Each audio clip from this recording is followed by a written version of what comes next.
মহানগৰীত বাহৰ পাতিছে আলফা স্বাধীনৰ কেডাৰে।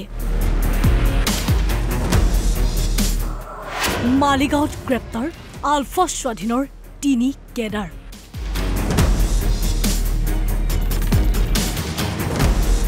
সংগোপনে দীৰ্ঘদিনে মহানগৰীত বাহৰ পাতিছে আলফা স্বাধীনে। সমাগত গণৰাজ্য দিৱসৰ পূৰ্বে মালিগাঁৱত গ্ৰেপ্তাৰ হৈছে 3জনকৈ আলফা স্বাধীনৰ কেডাৰ।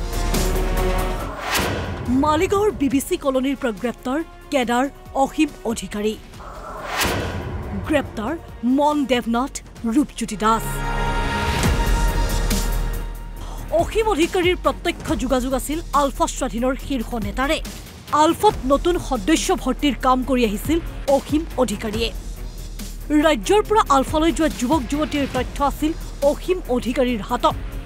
অসীমৰ মোবাইল ট্ৰেছ কৰি পোৱা তথ্যৰ ভিত্তিত গ্ৰেপ্তাৰ কৰা হৈছে মন দেৱনাথ আৰু ৰূপজ্যোতি দাসক। আটাইকেইজনকে UAPA আৰু আৰ্মছ এক্টৰ অধীনত গ্ৰেপ্তাৰ কৰা হৈছে।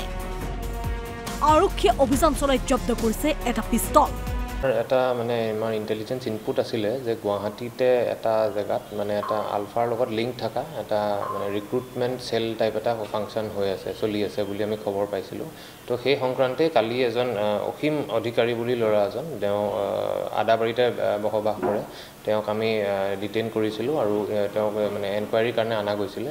এনকুৱাৰী কৰি তেওঁৰ লগত ইণ্টাৰগেশ্যন কৰি পেলাই যে তেওঁৰ ফোনটো চাৰ্চ কৰি বা তেনেকৈ বিভিন্ন ধৰণে ইণ্টাৰগেট কৰি আমি কিছুমান তথ্য পালোঁ, য'ত তথ্যত আমি গম পালোঁ যে তেওঁ আলফাৰ কেইজনমান লিডাৰৰ লগত টাচত ৰেগুলাৰলি আছে আৰু তেওঁ ৰিক্ৰুটমেণ্টতো মানে খুব ভালকৈ জড়িত। মানে কোনোবাই যদি আলফালৈ যোগদান কৰিব বিচাৰে তেওঁক কণ্টেক্ট কৰে আৰু তেওঁ তাৰপিছত আলফাৰ লিডাৰশ্বিপৰ লগত কণ্টেক্ট কৰাই দিয়ে। তো ৰাতি আমাৰ টীম গৈ পেলাই যেতিয়া ৰেড মাৰিব গ'ল, তেওঁৰ 2জন লগৰ ল'ৰা ৰূপজ্যোতি দাস আৰু মন দেৱনাথ দুয়োজনে BBC কলনীত থাকে। এই BBC কলনীত তেওঁলোকৰ বাসগৃহত যেতিয়া ৰেড মাৰিলে তাতে আমি এটা .32 পিষ্টল এটা ৰিকভাৰ কৰিলোঁ। মন কৰিবলগীয়া যে পূৰ্বে চিপাঝাৰ থানাত ৰুজু হোৱা গোচৰৰ ভিত্তিত জেললৈ গৈছিল অসীম অধিকাৰী। তিনিচুকীয়াৰ শেহতীয়া বিস্ফোৰণত জড়িতৰ তথ্য আৰক্ষীয়ে লাভ কৰিছে ৰূপজ্যোতি দাসৰ বিৰুদ্ধে।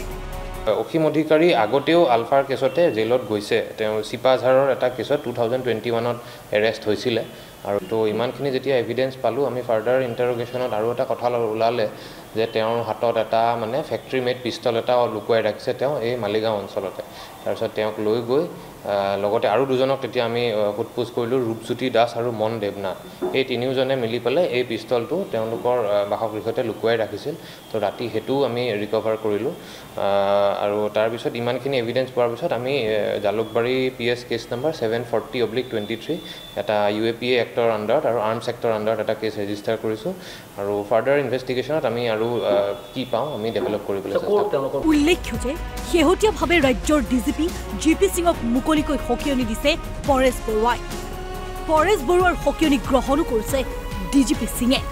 এনে প্ৰেক্ষাপটত মহানগৰীৰ মাজমজিয়াত এইদৰে আলফা স্বাধীনৰ কেডাৰ গ্ৰেপ্তাৰ হোৱা ঘটনাই সৃষ্টি কৰিছে চাঞ্চল্যৰ।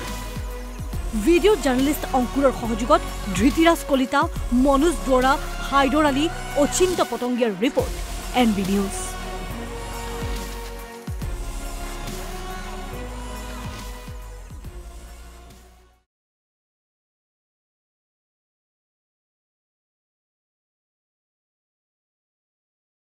NB নিউজ, সহজ সৰল ভাষাত নৱভাৰতৰ কথা।